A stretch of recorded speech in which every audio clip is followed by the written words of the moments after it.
Hi friends, मैं कमलेश पादरिया स्वागत करता हूं आपका एक बार फिर से अपने YouTube channel English with Kamlesh Padaria में।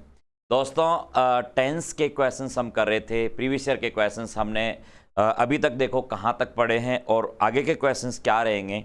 देखो एक बार देखते हैं, देखिए क्या है। हमने प्री 2021 के क्वेश्चंस हमने कर लिए, स्पोर्टिंग एरर वाले क्वेश्चंस हम कंप्लीट कर चुके हैं। उसके बाद हमने सेकंड वीडियो में मेंस 2020 कंप्लीट कर लिए थे। क्वेश्चन नंबर 41 तक हमने कंप्लीट कर लिया। अब आज हम स्टार्ट करेंगे 2019 के एग्ज़ाम में प्री और मेंस के दोनों क्वेश्चंस है वो हम कंप्लीट कर लेंगे। 2019 के प्री के एग्ज़ाम्स हुए थे, उनमें क्या क्वेश्चंस आपके पूछे गए और 2019 के मेंस के एग्ज़ाम में क्या क्वेश्चंस पूछे गए, उन दोनों को हम पढ़ते हैं। क्लियर है? चलो स्टार्ट करते हैं आज की क्लास। पहला सेशन, पहला क्वेश्चन देखिए। 41 क्वेश्चंस तक हमने पढ़ लिया था। क्वेश्चन नंबर आपका 42। When I reached the cinema hall, जब मैं सिनेमा हॉल पहुंचा, the movie had already begun। यहां इस सेंटेंस में क्या गलती कर दी इसने? The movie had already begun कर दिया। यहां पर begun वर्ब की कौन सी वाली फॉर्म कर दी? यहां पर सेकेंड फॉर्म कर दी। आपको पता है कि वर्ब की फर्स्ट वाली फॉर्म कौन सी होती है? बिगिन होती है।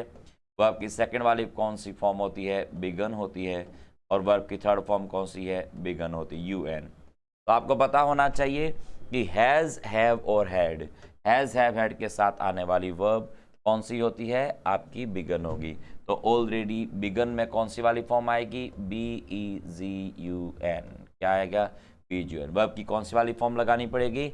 आपको थर्ड फॉर्म लगानी पड़ेगी। ये आप यहाँ पे फर्स्ट फॉर्म व सेकंड फॉर्म का इस्तेमाल आप यहाँ पे नहीं कर सकते, क्योंकि आपने यहाँ पे हेड लिखा हुआ है, ठीक है ना। तो हेड के साथ आने वाली वर्ब जो है वो आपकी थर्ड फॉर्म होती है, ठीक है ना। तो हैज़, हैव, हैड के साथ आने वाली वर्ब आपको थर्ड फॉर्म के रूप में यहाँ पे काम में लेनी पड़ेगी। ओके, है ना आसान क्वेश्चन, बहुत ही ईजी है। जब मैं सिनेमा हॉल पहुंचा, the movie had already began, ठीक है ना, ऑलरेडी बिगन। ओके, ये रूल जो है परफेक्ट आपके टेंस का है। दो पास्ट टेंस आपके यहाँ पे साथ में इस्तेमाल होते हैं, पास्ट का परफेक्ट और पास्ट का सिंपल। जब भी कभी पास्ट का परफेक्ट और पास्ट का सिंपल साथ में आते हैं तो परफेक्ट वाला काम हमेशा पहले होता है और सिंपल वाला काम हमेशा बाद में होता है। इस सेंटेंस का मतलब है कि मूवी तो कब शुरू हो गई थी? पहले शुरू हो गई थी। और आप सिनेमा हॉल कब पहुंचे थे? बाद में पहुंचे थे। मतलब आपके सिनेमा हॉल पहुंचने से पहले ही मूवी है वो क्या हो गई थी? शुरू हो गई थी। क्लियर है? जब पास्ट का परफेक्ट और पास्ट का सिंपल दोनों टेंस साथ में आते हैं तो परफेक्ट वाला काम पहले, तो सिंपल वाला काम हमेशा कब होता है? बाद में किया जाता है। ओके, चलो बढ़ते हैं अगले क्वेश्चन की ओर। क्वेश्चन नंबर 43 क्या लिखा हुआ है देखो। I am believing you have submitted all the necessary documents. क्या गलती है? देखो यहाँ पर आपने कह दिया सेंटेंस में आई एम बिलीविंग। आपको पता होना चाहिए बिलीव एक स्टैटिक वर्ब है। स्टैटिक वर्ब वही वर्ब होती है जिनको हम आईएनजी वाली फॉर्म में चेंज नहीं कर सकते। यदि आईएनजी फॉर्म में चेंज करते हैं तो वो अपना मीनिंग बदलती है। और यहाँ पर आपने कह दिया आई एम बिलीविंग, तो बिलीविंग यहाँ विश्वास करने के अर्थ में ही है, कोई अर्थ बदल नहीं रहा। तो I am believing you have submitted all the necessary documents. तो यहाँ पर पहले पार्ट में ही गलती है कि आई एम बिलीविंग नहीं, आपको प्रेजेंट का सिंपल टेंस यूज करना पड़ेगा, आई बिलीव। क्या यूज करोगे? I believe. स्टैटिक वर्ब कभी भी आईएनजी वाली फॉर्म में चेंज नहीं होती। कौन सी वर्ब है ये स्टैटिक वर्ब है। स्टैटिक वर्ब भी कहते हैं और आप इसे स्टैटिक वर्ब्स भी कहते हैं। तो स्टैटिक वर्ब का आपका क्वेश्चन है, ठीक है ना। तो आई एम बिलीविंग नहीं, आपको कहना पड़ेगा आई बिलीव। क्या कहोगे? I believe. क्लियर है? तो बिलीव एक स्टैटिक वर्ब है। बिलीव एक कैसी वर्ब है? स्टैटिक वर्ब है। तो आई एम बिलीविंग नहीं, क्या कहोगे? बिलीव। सी, बिलीव, ठीक है ना, नो, ये सब स्टैटिक वर्ब होती है। लव, लाइक, हेट सब क्या है ना, स्टैटिक वर्ब्स। जिन लोगों ने स्टैटिक वर्ब्स पढ़ी है, बेसिक यदि आपने टॉपिक पढ़ा है तो आपको बहुत इजी तरीके से आप आसानी से इस क्वेश्चन को कर सकते हो, ठीक है। जिन लोगों ने अभी तक जो वीडियोस हमारे जो आए हैं वो अभी तक नहीं देखें, वो पहले उन वीडियोस को देखें, अपने दोस्तों के साथ वीडियोस को शेयर करें, ठीक है ना। ओके, चलो। और टेलीग्राम चैनल पर आप इसी नाम से, जिस नाम से आपका यूट्यूब चैनल है, इसी नाम से टेलीग्राम चैनल है। टेलीग्राम चैनल पर जाइए, इसकी PDF आपको वहाँ पर अवेलेबल है, वहाँ से आप इसकी PDF ले लीजिएगा। चलो नेक्स्ट क्वेश्चन की ओर चलते हैं। Question number 44, modern man is completely engross in the mad pursuit of material pleasures and luxuries. क्या गलती कर दी इसने, देखो मॉडर्न मैन इज कंप्लीटली, अब इज आपने यहाँ पे लिख दिया और इसके बाद एनग्रॉस लिख दिया। आपको पता होना चाहिए कि कभी भी इज, एम, आर या वॉज वर्ब की बात करें, इन बी वर्ब के साथ आप वर्ब की फर्स्ट फॉर्म तो लगा ही नहीं पाओगे। आप वर्ब की फर्स्ट फॉर्म का इस्तेमाल तो आप कर ही नहीं सकते, ना फर्स्ट फॉर्म यूज कर सकते हो, ना फर्स्ट फॉर्म प्लूरल आती है, ना फर्स्ट फॉर्म आपकी सिंगुलर आती है, ना सेकंड फॉर्म आती है। तीनों ही फॉर्म का इस्तेमाल हम बी वर्ब के बाद नहीं कर सकते, ठीक है ना। यदि वर्ब के बी वर्ब के साथ कोई वर्ब लगानी है तो या तो आईएनजी वाली फॉर्म होगी, या तो एनग्रॉसिंग होगा, या आपको थर्ड फॉर्म होगी एनग्रॉस्ड कहना पड़ेगा, और या टू एनग्रॉस कहना पड़ेगा। तो टू एनग्रॉस का यहाँ पे सेंस नहीं है। सेंटेंस में मॉडर्न मैन को कंप्लीटली एनग्रॉस्ड हो रहा है, ठीक है ना, तो ये कहना चाह रहे हो। तो इस सेंटेंस के अंदर आईएनजी वाली फॉर्म नहीं, एनग्रॉस्ड वर्ब की थर्ड फॉर्म लेनी पड़ेगी। पैसिव वॉइस आएगा सेंटेंस में, कौन सी वाली फॉर्म आएगी, पैसिव वॉइस। तो या तो इनके साथ वर्ब की थर्ड फॉर्म का इस्तेमाल किया जाता है, पैसिव वॉइस बना देता है। आप आईएनजी वाली फॉर्म लगाते हो तो कॉन्टिन्यूअस टेंस बना देता है, और टू इन्फिनेटिव लगाते हो तो वो इंडेफिनेट टेंस बना देता है। तो इन तीनों में से कोई भी एक वर्ब आती है। लेकिन एनग्रॉस यहाँ पर सेंटेंस में एनग्रॉस्ड कर हो कौन रहा है, मॉडर्न मैन खुद ही तो हो रहा है। तो सेंटेंस में पैसिव सेंस चाहिए, आपको यहाँ पे कहना पड़ेगा गलती आपके सी पार्ट में है, या एनग्रॉस नहीं, आपको कहना पड़ेगा एनग्रॉस्ड। क्या कहना पड़ेगा, एनग्रॉस्ड, ठीक है ना। तो आपको कहना पड़ेगा एनग्रॉस्ड। यहाँ पार्टिसिपल यूज है ऐसे एनग्रॉस्ड का, तो आपको कहना पड़ेगा engrossed. Modern man is engrossed, है ना, in the mad pursuit of material pleasures and luxuries. Clear है, ओके। एनग्रॉस्ड, एनग्रॉस के बाद में इन आता है, ध्यान रखना। मॉडर्न व्यक्ति वो पूर्ण रूप से मटीरियल खुशियों में और लग्जरी जीवन जीने में क्या है, लगा हुआ है। तो मॉडर्न मैन ही तो लगा हुआ है, तो सेंटेंस में एनग्रॉस्ड पैसिव सेंस कहना पड़ेगा, ना कि यहाँ पर सेंटेंस में एनग्रॉसिंग कहोगे। एनग्रॉसिंग कहोगे तो उसके बाद ऑब्जेक्ट चाहिए, जो ऑब्जेक्ट इसके अंदर है नहीं, तो सेंटेंस में पैसिव वॉइस आपको कहना पड़ेगा, ठीक है ना। काम में लगा हुआ है, मटीरियल चीज़ों में, मटीरियल चीज़ें इकट्ठा करने में, लग्जरी लाइफ जीने में लगा हुआ है। तो एनग्रॉस्ड क्या आएगा, एनग्रॉस्ड। चलो क्वेश्चन नंबर 45 की ओर चलते हैं। The old man did not wanted to eat any food. कितना आसान सवाल है। देखो क्या गलती है आपकी, डिड नॉट के साथ वॉन्टेड कैसे लगाओगे, गलती सेकंड पार्ट में, डिड नॉट के साथ क्या आएगा, वॉन्ट। आपको पता होना चाहिए कि डू, डज और डिड के साथ आने वाली वर्ब बिना किसी अपवाद के वर्ब की फर्स्ट फॉर्म होगी। क्लियर है, सेकंड फॉर्म तो हम वैसे भी नहीं लगा सकते। आसान सवाल है, आसान क्वेश्चन है। क्वेश्चन नंबर 46 की ओर चलते हैं। इसमें कोई ज़्यादा प्रॉब्लम वाला सवाल था नहीं। Lucy has already cut the cake when we reached the party hall. अब इस सेंटेंस में क्या किया, व्हेन वी रीच्ड, जब हम पार्टी हॉल में पहुंचे। व्हेन वी रीच्ड, आप कब पहुंचे हो, बाद में, पास्ट के सिंपल में पहुंचे मतलब आप बाद में पहुंचे हो। और Lucy has already cut the cake, Lucy ने ऑलरेडी केक है वो कट कर दिया। कट की तीनों फॉर्म आपको पता है सेम होती है। कट की फर्स्ट फॉर्म भी कट होती है, कट की सेकंड वाली फॉर्म भी कट होती है, कट की थर्ड वाली फॉर्म भी कट होती है। तो कट की तीनों फॉर्म क्या है, एक जैसी होती है, तो कट में तो कोई दिक्कत नहीं है। लेकिन यहाँ टेंस आपने पास्ट कह दिया और इधर आपने प्रेजेंट टेंस कह दिया, ठीक है ना। आपको यहाँ पे हैज़ ऑलरेडी नहीं, आपको कहना पड़ेगा हैड ऑलरेडी। गलती आपके फर्स्ट पार्ट में है, या हैज़ नहीं बल्कि वर्ब कैसी आएगी, हैड आएगी। क्या आएगी, हैड। तो हैज़ नहीं, आपको कहना पड़ेगा had already cut the cake. आप कह रहे हो कि जब, आप कह रहे हो यहाँ पर कि जब वहाँ पर पार्टी हॉल में, when we reached the party hall, जब हम पार्टी हॉल में पहुंचे उस दौरान क्या, ल्यूसी ने क्या already cut the cake, Lucy ने केक है वो कट कर लिया था, ठीक है। आपको पता अभी हमने पढ़ा था कि जब पास्ट की दो एक्टिविटी साथ में आती है ना, तो जो एक्शन आपका पहले हुआ था, ठीक है ना, उसको पास्ट के परफेक्ट से, और जो एक्शन बाद में हुआ था उसको आपको पास्ट के सिंपल टेंस से आपको रखना होता है, ठीक है। तो पहले वाला एक्शन जो है पास्ट के परफेक्ट से हैड प्लस कट आपका आ रहा है, और बाद वाला एक्शन जो है पास्ट का सिंपल रहेगा, कौन सा रीच्ड। ऐसा ही क्वेश्चन देखो हमने और कौन सा पढ़ा है, ऐसा ही क्वेश्चन हमने पढ़ा है, देखो आपका कौन सा क्वेश्चन नंबर आपका 42 में भी यही था कि जब आप कह रहे मैं सिनेमा हॉल पहुंचा तो मूवी है वो पहले ही क्या हो गई, शुरू हो गई थी। तो मूवी पहले शुरू हो गई थी तो हैड बिगन आया, ठीक है। चलो इस तरीके से आपका क्वेश्चन बन रहा है, ये क्वेश्चन नंबर आपका 46। तो Lucy had already cut the cake when we reach the party hall. जब हम पार्टी हॉल में पहुंचे तो लूसी है वो केक है वो कट कर चुकी थी, ठीक है ना। चलो तो क्या आएगा, हेड आएगा।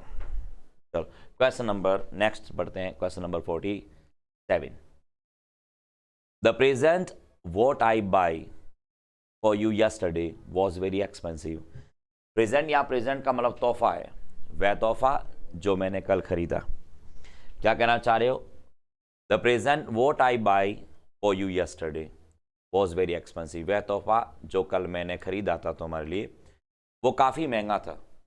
अब यहाँ पर सेंटेंस में ये कहना चाह रहे हो कि द प्रेजेंट, और फिर कह रहे हो वॉट आई बाई, और आगे कह रहे हो फॉर यू यस्टरडे। अब यस्टरडे कह रहा है तो बाई कैसे कहोगे, और यहाँ वॉट का तो कोई सेंस नहीं है।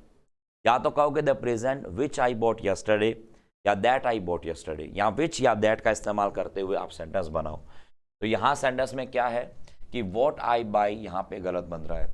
अब इसकी जगह क्या करना पड़ेगा, गलती आपके डी पार्ट में जा रही है, वॉट आई बाई नहीं, या तो कह दो विच आई बॉट या आप कह दो that I bought, that I bought. Buy की सेकंड वाली फॉर्म क्या आ जाएगी, bought, which I bought yesterday. तो आप कह रहे the present which I bought for you yesterday या that I bought for you yesterday, क्योंकि आगे सेंटेंस में यस्टरडे आपके क्लोज में दे रखा है तो आपको पास्ट टेंस तो लेना पड़ेगा। आप कह रहे कि वह प्रेजेंट जिसको मैंने कल तुम्हारे लिए खरीदा था वो काफ़ी महंगा था। क्लियर है।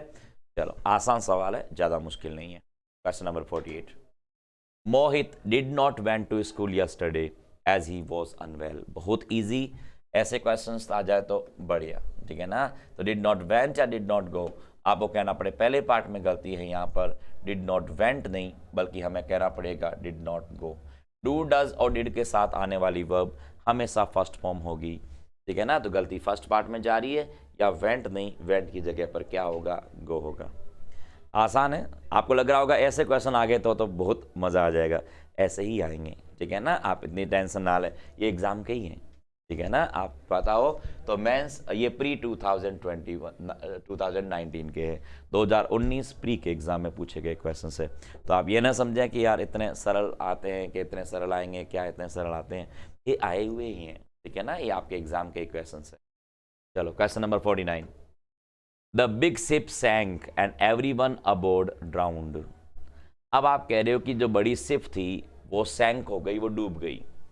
ध्यान रखना, निर्जीव कोई वस्तु डूबती है तो उसे सिंक कहते हैं, और सजीव कोई वस्तु डूबती है तो उसे ड्राउन कहते हैं। कोई व्यक्ति डूब गया तो ड्राउन कह लेंगे, और यदि कोई वस्तु डूब गई तो सिंक कहेंगे, ठीक है। The big ship sank and everyone abroad, यहाँ पे तो अब्रोड कर दिया और ड्राउन कर दिया। एवरीवन अब्रोड नहीं, एवरीवन अबोर्ड। क्या कहोगे, यहाँ पर अबोर्ड कहना पड़ेगा ना कि अब्रोड कहना पड़ेगा, एवरीवन अबोर्ड। क्या कहोगे, everyone aboard, everyone aboard. Aboard का मतलब हो गया कि जो कोई सवार थे, जो उस शिप पर जितने भी सवार थे ना वो सारे के सारे डूब गए, ठीक है ना। आप कह रहे हो कि जहाज डूबा और सारे के सारे उसमें डूब गए, तो जहाज पर सवार लोग हैं उसे हम अबोर्ड कहते हैं। अबोर्ड बोर्ड होता ही है, ठीक है ना, और बोर्ड में ए लगाना है, अबोर्ड। अबोर्ड का मतलब होगा कि जहाज पर सवार।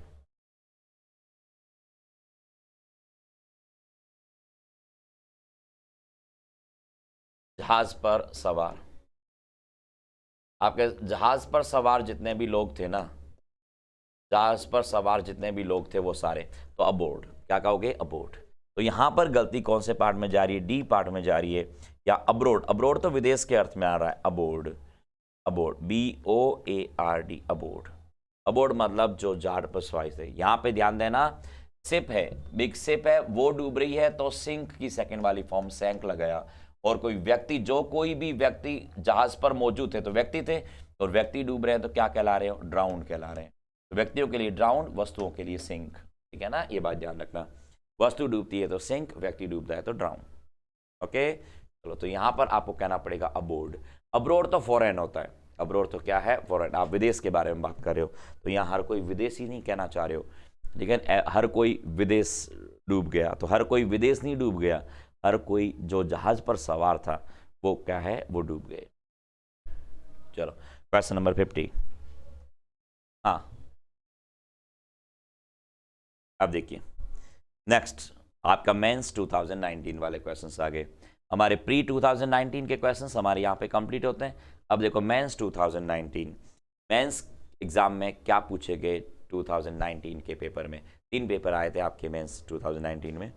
देखो पहले क्वेश्चन को देखो, she has been working with me on this project from 2 years। बताओ क्या होना चाहिए, she has been working with us on this project from 2 years।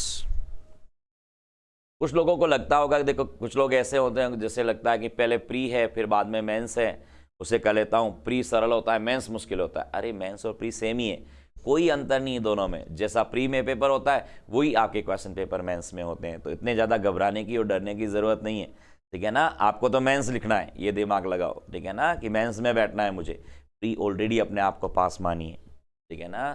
Okay, ऐसे सोचोगे पहले प्री करूँ फिर मेंस, आप मेंस अपने आप को क्लियर करिए। तो मेंस के सवाल है, देखो आप कर पा रहे हो, कोई दिक्कत ही नहीं है, ठीक है ना, ईजी है। बताओ इसमें क्या है, हर कोई बताएगा, इसके क्वेश्चन को कौन नहीं सही करेगा। She has been working with us on this project from 2 years। हमें फ्रॉम 2 years नहीं, आपको पता है यहाँ पे करना पड़ेगा हमें फॉर 2 years। क्या कहोगे, फॉर 2 years, ठीक है ना। सिंस और फॉर का इस्तेमाल करेंगे, यहाँ पर न्यूमेरिकल है तो फ्रॉम 2 years नहीं, आपको कहना पड़ेगा फॉर 2 years, ठीक है ना। सबसे इजी सवाल, सबको आता है, इजी है। चलो अगला question, question number 51। The flyovers have been propose in the new plan to decongest MG road. यहां पे एक चीज देखो, हैव बीन के साथ आपने क्या कर दिया, प्रपोज कर दिया। अब have been, has been, had been के साथ वर्ब की फर्स्ट फॉर्म तो लगा नहीं पाओगे, बीन के साथ या तो वर्ब की ING फॉर्म आती है और या वर्ब की थर्ड फॉर्म आती है। अब इस सेंटेंस में आपको ये देख लिया, अब इन द न्यू प्लान कह रहे हो तो ये तो ऑब्जेक्ट इसका है नहीं, तो आपको कहना है कि फ्लाई ओवर्स को प्रपोज्ड किया है कि फ्लाई ओवर्स प्रपोजिंग किया जा रहा है। तो फ्लाई ओवर को प्रपोज किया गया, सेंटेंस पैसिव वॉइस में होना चाहिए, तो आपको कहना पड़ेगा यहां पर हैव बीन प्रपोज नहीं, आपको कहना पड़ेगा हैव बीन प्रपोज्ड। क्या कहोगे, प्रपोज्ड। सेंटेंस में जब आपके सेंटेंस का जो ऑब्जेक्ट है ना वो आपके सब्जेक्ट की पोजीशन पर दे रखा है, तो सेंटेंस को पैसिव वॉइस लेना पड़ेगा। ध्यान रखना, एक्टिव वॉइस में वर्ब का असर ऑब्जेक्ट पर पड़ता है और पैसिव वॉइस में वर्ब का असर आपके सब्जेक्ट पर पड़ता है। तो यहां सेंटेंस में फ्लाई ओवर कोई किसी को प्रपोज थोड़ी कर रहा है, ठीक है ना, फ्लाई ओवर को ही प्रस्तावित किया गया है, उसे प्रपोज किया गया है, ठीक है ना। इन द न्यू प्लान, नए प्लान के अंदर एक फ्लाई ओवर है, वहां पे प्रपोज किया गया है, ठीक है ना, टू डीकंजेस्ट MG रोड। क्लियर है, चलो आगे बढ़े। 52। I want you to complete this work by 2 days। By 2 days थोड़ा गड़बड़ नहीं लग रहा। I want you to complete this work, I want you, मैं चाहता हूं कि तू इस काम को कंप्लीट कर, ठीक है, इसमें कोई दिक्कत नहीं। आई वॉन्ट यू, ऑब्जेक्ट लगा रखा है यू के बाद टू इन्फिनेटिव ले रखा है, टू कंप्लीट, मैं तुमसे चाहता हूं कि तुम कंप्लीट करो इस काम को। कब, बाई 2 days या इन 2 days, सीधा प्रपोजिशन है, बाई 2 days नहीं, इन 2 days। विद इन 2 days कहो या बाई 2 days, इन या विद इन कह दो, इन 2 days या विद इन 2 days कह दो। बाई का यूज जनरली परफेक्ट वगैरह में किया जाता है, से पहले के अर्थ कहने के अर्थ में इस्तेमाल होता है, या तो कहोगे इन 2 days या कहोगे विद इन 2 days, ना कि यहां पर बाई 2 days कहोगे। बाई आगे परफेक्ट में हम इस्तेमाल करेंगे, यहां इस सेंस में यूज नहीं हो। Question number 53। We must plan how can we cope with the present situation. ध्यान रखना दोस्तों, कभी भी सेंटेंस के बीच में कभी भी WH वर्ड आता है तो उस WH वर्ड के बाद में हम कभी भी इन्वर्जन नहीं कर सकते। हेल्पिंग वर्ब को पहले और सब्जेक्ट को बाद में कभी नहीं कर सकते। आपको पहले सब्जेक्ट करना पड़ेगा और फिर आपको हेल्पिंग वर्ब का इस्तेमाल करना पड़ेगा। तो गलती कौन से पार्ट में जा रही है? आपके फर्स्ट पार्ट में गलती जा रही है। हाउ कैन वी नहीं, आपको कहना पड़ेगा हाउ वी कैन। क्या कहोगे? How we can. Cope with क्या होता है ध्यान रखना, कॉप के साथ ध्यान रखना कॉप अप विद नहीं लगाना है। आपको कॉप अप विद करके एरर भी देता है। तो कॉप अप विद नहीं होता, कॉप विद होता है। क्या होता है? Corp with. कॉप विद का मतलब होता है सामना करना, ठीक है ना, सामना करना, चीज मुश्किल हालातों का सामना करना। We must plan how we can cope with the present situation, ठीक है ना। हमें वर्तमान हालातों से कैसे निपटना है, इसका हमें एक प्लान बनाना होगा, ठीक है ना। निपटना, तो कॉप विद का मतलब है हालात से निपटना। क्या होगा इसका मतलब? हालात से निपटना। फिक्स प्रपोजिशन की सीरीज भी स्टार्ट कर रखी, आप फिक्स प्रपोजिशन की सीरीज में जाइएगा, उसको चेक करिएगा। कॉप विद का एग्जांपल आपको वहां पे मिल जाएगा। सीरीज को मैं जल्दी वापस आपके शुरू करूंगा। पहले स्टार्ट करी थी लॉकडाउन के दौरान, मैंने स्टार्ट करी थी, उसके बाद है वो हमारी ऑफलाइन क्लासेस है वो ओपन स्टार्ट हो गई थी, उसके बाद हमें समय मिला नहीं तो वीडियोज़ नहीं आ पाए, ठीक है ना। लेकिन अभी वापस वीडियोज़ हैं वो कंटिन्यू हो रहे हैं। तो आप फिक्स प्रपोजिशंस की सीरीज़ हैं उनको भी आपको स्टार्ट करना है, साथ साथ में आप उसे स्टार्ट रखिएगा। वीडियोस जल्द उसमें भी मैं अपलोड करता रहूँगा, ठीक है ना। चलिए, जो अभी वीडियोस हैं उनको एक बार आप चेक करें, देखें ज़रूर। ओके, तो we must plan how can we या how we can cope with the present situation. Okay, चलिए आगे बढ़ें। Question number 54। Laws and rules are made to safeguarding our rights and protect us। देखो, to के बाद ING वाली form का इस्तेमाल किया जाता है, कोई प्रॉब्लम नहीं होती है, लेकिन वो उस कंडीशन में होता है जब यहां पर पास्ट पार्टिसिपल होना चाहिए था। जैसे I am used to playing cricket, उस वो वाले सेंटेंस में I am used to, accustom to, addicted to, habituated to, ऐसे यदि मान लो ऑप्शंस आते हैं ना, तो उस कंडीशन में ऐसा होता है। लेकिन इसमें नहीं, आपको यहाँ पे are made to safeguarding यहाँ पे गड़बड़ कर दिया। क्या करना पड़ेगा? Safeguard. क्या करोगे?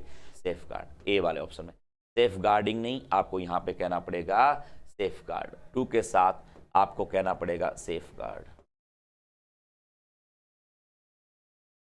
टू के साथ आने वाली वर्ब फर्स्ट फॉर्म होती है। टू के साथ कौन सी वर्ब आएगी? First form. Laws and rules are made to safeguard our rights and protect us, ठीक है ना। आपको कहना पड़ेगा सेफ गार्ड, ना कि यहाँ पर सेफ गार्डिंग होगा। आई थिंक ये क्वेश्चन सब लोगों के लिए इजी है, इतना मुश्किल नहीं है, ठीक है। टू के साथ आने वाली वर्ब फर्स्ट फॉर्म का इस्तेमाल आपको करना होगा, ठीक है। चलिए, क्वेश्चन नंबर 55 बताएं क्या ऑप्शन होना चाहिए। I didn't knew you had gone to Goa, sentence देखो।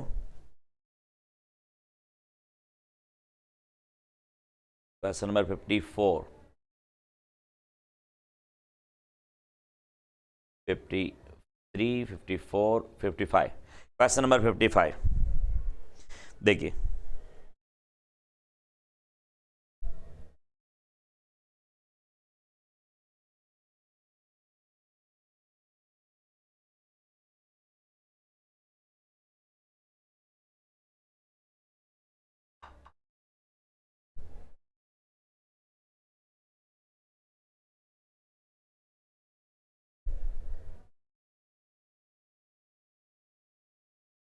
ओके, सेंटेंस देखिए।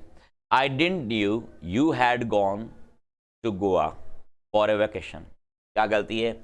I didn't knew. आपको पता है डू, डज और डिड के साथ वर्ब की सेकंड फॉर्म नहीं, वर्ब की फर्स्ट फॉर्म आती है KNOW। गलती आपके कौन से पार्ट में है? फोर्थ पार्ट में। तो आई डिडंट नो, न्यू सेकंड वाली फॉर्म नहीं, आपको डिड के साथ वर्ब की फर्स्ट फॉर्म लेनी पड़ेगी। I didn't know you had gone to Goa for a vacation. मैं नहीं जानता था कि तुम गोवा गए हुए थे वेकेशन के लिए, ठीक है ना। चलिए, the tired and vaxxed travellers, the tired and vaxxed travellers waiting at the airport for a long time. अब देखो, फॉर ए लॉन्ग टाइम कह रहा है, और फॉर ए लॉन्ग टाइम में आपने सीधा वेटिंग कह दी। वेटिंग तो यहाँ पर सीधा जिरंड बन रहा है, वेटिंग कोई मतलब नहीं। थके हुए आपके ट्रैवलर थे, वो एयरपोर्ट पर काफ़ी लंबे समय से वेट कर रहे थे, तो यहाँ पे वेटिंग एट द एयरपोर्ट नहीं, आपको कहना पड़ेगा हैव बीन वेटिंग। क्या कहोगे? Have been waiting. सिंस और फॉर लगा रखा है, परफेक्ट कॉन्टिन्यूअस टेंस आपको कहना पड़ेगा। The tired and vexed travellers have been waiting at the airport for a long time. यहां सेंटेंस में फॉर ए लॉन्ग टाइम लिखा हुआ है, हमें परफेक्ट कॉन्टिन्यूअस टेंस सीधा वेटिंग नहीं हैव बीन वेटिंग कहना पड़ेगा। ठीक है ना, आर वेटिंग हम कह नहीं सकते, आपको हैव बीन वेटिंग है वो ऑप्शंस के अंदर आपको यहां पे करना पड़ेगा। क्लियर है? चलो पढ़ते हैं अपने अगले क्वेश्चन की ओर। नेक्स्ट क्वेश्चन क्या है हमारा, देखो समझते हैं। क्वेश्चन नंबर आपका 57। Did you told him about the new plot that you have bot. देखो यहां सेंटेंस में डिड के साथ क्या कर दिया, टोल्ड कर दिया। आपको पता है डिड के साथ टोल्ड सेकंड फॉर्म तो कर नहीं पाएंगे, गलती आपके सेकंड पार्ट में, टोल्ड नहीं डिड यू टेल करना पड़ेगा। तो did you tell him about the new plot that you have bought. ठीक है ना, जो तुमने खरीदा है। हालांकि यहां पे होना चाहिए था दैट यू हैड बोट, या हैव बोट की जगह आपको होना चाहिए था यहां पर हैड बोट होना चाहिए था, लेकिन आपने क्या कर दिया, यहां पे हैव बोट का रखा है। तो ऐसी कंडीशन प्रेजेंट के परफेक्ट के साथ, देखो दोस्त हमने क्लासरूम में ये चीज पढ़ी भी थी, समझी भी थी इस चीज को, कि प्रेजेंट के परफेक्ट के साथ पास्ट के सिंपल को आप कोलोकेशन बिठा सकते हो, प्रॉब्लम नहीं है। ऐसा नहीं है कि आप यहां पर डिड यू टेल हिम, यहाँ कोई ज़रूरी नहीं है कि आप बहुत ज़्यादा पहले के बारे में बात कर रहे हो। आप ऐसा भी कह सकते हो कि क्या तूने सुबह उसको बताया था, ठीक है ना, कि हमने ये काम कर लिया है, तो ऐसा बोल सकते हो, ऐसी प्रॉब्लम नहीं है। ठीक है ना, यदि मान लो इस सेंटेंस में स्पोर्टिंग एरर में तो गलती नहीं बन रही है, यहाँ पे टोल्ड की जगह टेल आएगा, कोई प्रॉब्लम नहीं। लेकिन यदि हैव बोट को अंडरलाइन कर देता और आपको सेंटेंस इंप्रूवमेंट पूछता, तो हैव बोट की जगह आपको स्ट्रिक्टली हैड बोट करना ही पड़ेगा। या हैव बोट जो है इसकी जगह आपको हैड बोट करना पड़ेगा यदि सेंटेंस में इंप्रूवमेंट पूछता है। तो इंप्रूवमेंट जरूर हम यहाँ पे हैड बोट करेंगे, ठीक है ना। बाकी आपके स्पोर्टिंग एरर की गलती देखा जाए तो यहाँ पे स्पोर्टिंग एरर की गलती नहीं है, ठीक है ना। क्वेश्चन मेंस 2000 आपके 19 का है, ठीक है ना, 2019 मेंस का क्वेश्चन। चलिए क्वेश्चन नंबर 58 बताएं क्या होना चाहिए। क्वेश्चन नंबर 58, हाँ क्या आंसर होना चाहिए। Let's think how can we solve the problem amiably. अभी अभी पढ़ा है हमने। लेट्स थिंक आपको पता होना चाहिए कि लेट से जब सेंटेंस स्टार्ट होता है तो आपको वर्ब की फर्स्ट फॉर्म बे इन्फिनिटिव लगानी होती है। बे इन्फिनिटिव आपने वर्ब की फर्स्ट फॉर्म लगा रखी है, हमेशा लेट के साथ वर्ब की फर्स्ट फॉर्म बे इन्फिनिटिव आती है। पैसिव वॉइस में बी प्लस थर्ड फॉर्म आता है, लेकिन एक्टिव वॉइस में हमेशा वर्ब की फर्स्ट फॉर्म चलती है। तो लेट के साथ आने वाली वर्ब की फर्स्ट फॉर्म आती है। फिर उसके बाद how can we solve the problem amiably. आपको पता है कि सेंटेंस के बीच में WH वर्ड आएगा तो उसके बाद इन्वर्जन हमें करना ही, इन्वर्जन हम हटाना पड़ेगा और आपको कहना पड़ेगा वी कैन सॉल्व। अभी हमने पढ़ा ये सेम ऐसा ही क्वेश्चन आपको दोबारा पूछा है। देखो सेम यही क्वेश्चन आपको इससे पहले भी पूछा है, सेम क्वेश्चन आपका यहाँ आ रहा। देखो we must plan how can we cope with, तो यही सेंटेंस आपका दोबारा यहाँ पे पूछ लिया और इस सेंटेंस में वही वी कैन पूछा है। कैन वी तो वी का कब लोगे, how we can solve the problem amiably. Clear है? चलो तो यहाँ पे क्या होगा, इन्वर्जन आपका गलती आपके फोर्थ पार्ट में है। हाउ कैन वी नहीं होगा, हाउ वी कैन। क्या कहना पड़ेगा, हाउ वी कैन। इन्वर्जन हटाना होगा, आपको इन्वर्जन यहां पर हटाना होगा, ठीक है। सेंटेंस के बीच में जब भी कभी WH वर्ड आता है तो उसके बाद कभी भी इन्वर्जन नहीं होता, वो कंजंक्शन का काम करता है WH वर्ड वहां, ठीक है ना। इन्वर्जन आपका यहां पे हटेगा। क्वेश्चन नंबर 69 बताओ।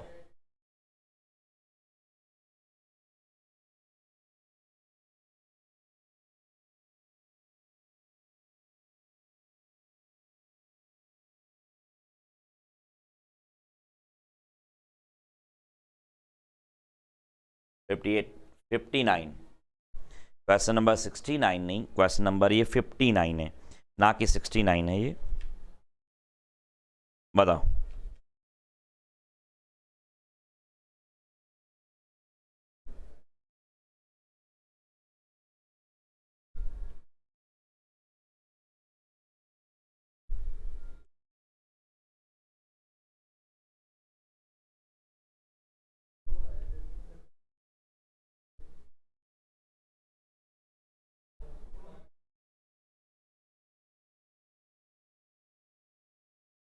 यहाँ थोड़ी क्वेश्चंस में मिस्टेक हो रही है।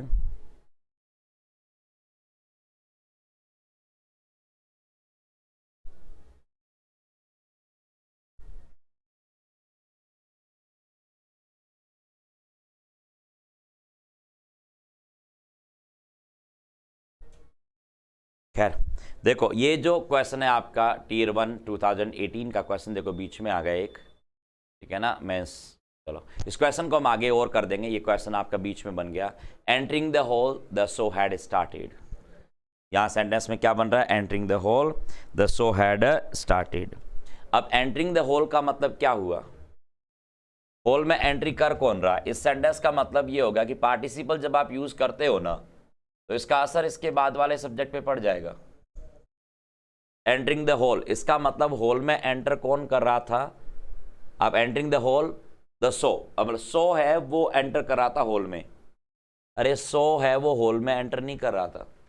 अब कहना पड़ेगा जब मैं शो में एंटर कर रहा था, जब मैं एंट्री कर रहा था उस समय शो है वो स्टार्ट हो गया था। तो आपको क्या कहना पड़ेगा, एंटरिंग यहाँ पर गलत है, एंटरिंग की जगह कहना पड़ेगा व्हेन आई एंटर्ड। क्या कहना पड़ेगा, व्हेन आई कह दो, ही कह दो, सी कह दो, जो भी आप कहना चाहते हो, सब्जेक्ट कुछ भी बना सकते हो, व्हेन आई एंटर्ड।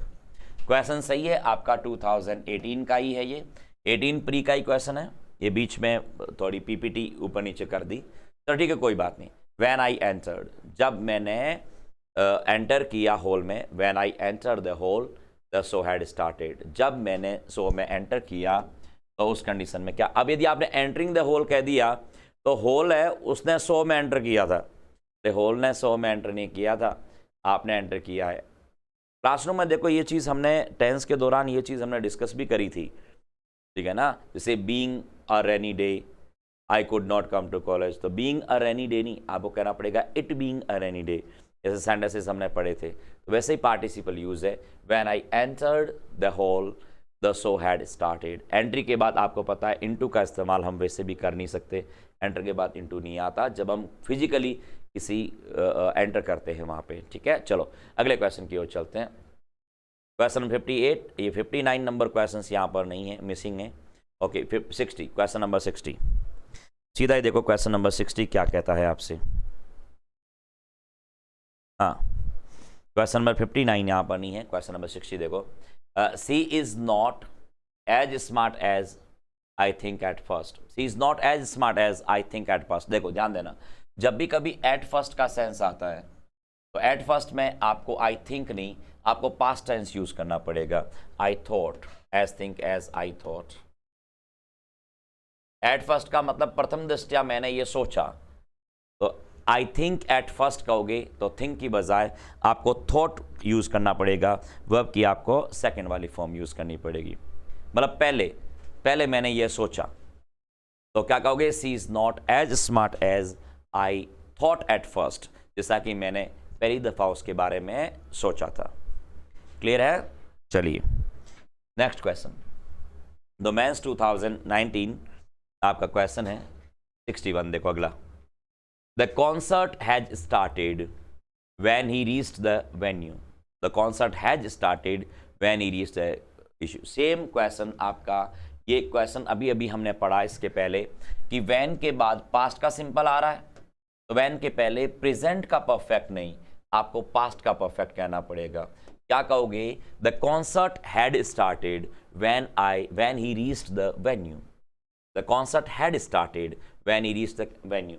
जब वो वेन्यू पे पहुंचा, जहां पर वेन्यू मतलब जहां पर आपके प्रोग्राम सेरेमनी हो रही है, वहां जब पहुंचा तो कॉन्सर्ट है वो स्टार्ट हो गया था। कॉन्सर्ट जो प्रोग्राम था आपका वो स्टार्ट हो गया था। तो क्या कहना पड़ेगा यहाँ पर, हैज स्टार्टेड नहीं, आपको कहना पड़ेगा हैड स्टार्टेड। पास्ट का परफेक्ट और पास्ट का सिंपल दोनों का मिक्स में क्वेश्चन बन रहा है। जब पास्ट का परफेक्ट और पास्ट का सिंपल जब आता है तो परफेक्ट वाला काम पहले और सिंपल वाला काम हमेशा बाद में होता है। इसका मतलब कॉन्सर्ट है वो पहले स्टार्ट हो गया था, आप है वो वेन्यू पे कब पहुंचे थे, आप बाद में पहुंचे थे। क्लियर है। चलो हाँ, अब आगे 18 वाले क्वेश्चंस, प्री 2018 के क्वेश्चंस हम पढ़ेंगे नेक्स्ट क्लास में। ओके, एक क्वेश्चन जिसमें यहाँ पे रह रहा है, देखो एडिट उसमें है 69 की जगह क्वेश्चन नंबर 59 होना चाहिए था। 59 क्वेश्चंस देखो क्या है। क्वेश्चन नंबर 59 यहाँ पे मैं लिख रहा हूँ। क्वेश्चन नंबर 59 देखो क्या है। Question number 59,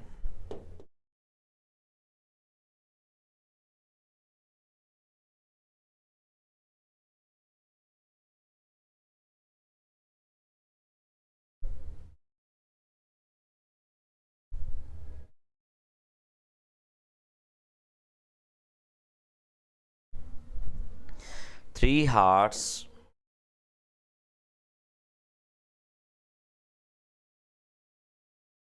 will have passed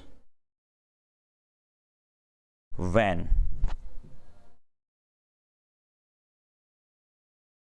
the bell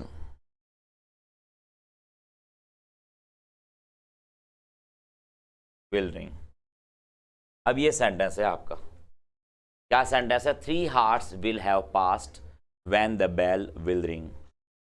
यहां पर फ्यूचर का परफेक्ट टेंस दे रखा है। आपको पता होना चाहिए कि जब दो क्लॉज साथ में आते हैं ना, जब दो क्लॉज आपके साथ में आते हैं तो एक क्लॉज फ्यूचर के चाहे किसी भी आपके टेंस में क्यों न हो, चाहे फ्यूचर सिंपल हो, चाहे फ्यूचर कॉन्टिन्यूस हो, चाहे फ्यूचर परफेक्ट हो, चाहे फ्यूचर का परफेक्ट कॉन्टिन्यूस हो, उसके साथ में आने वाला क्लॉज है ना वो हमेशा प्रेजेंट का सिंपल आपको आना पड़ेगा। आप यहाँ पर फ्यूचर के साथ पास्ट टेंस तो आप वैसे भी नहीं लगा पाओगे और फ्यूचर के साथ फ्यूचर टेंस आप नहीं लगा पाओगे।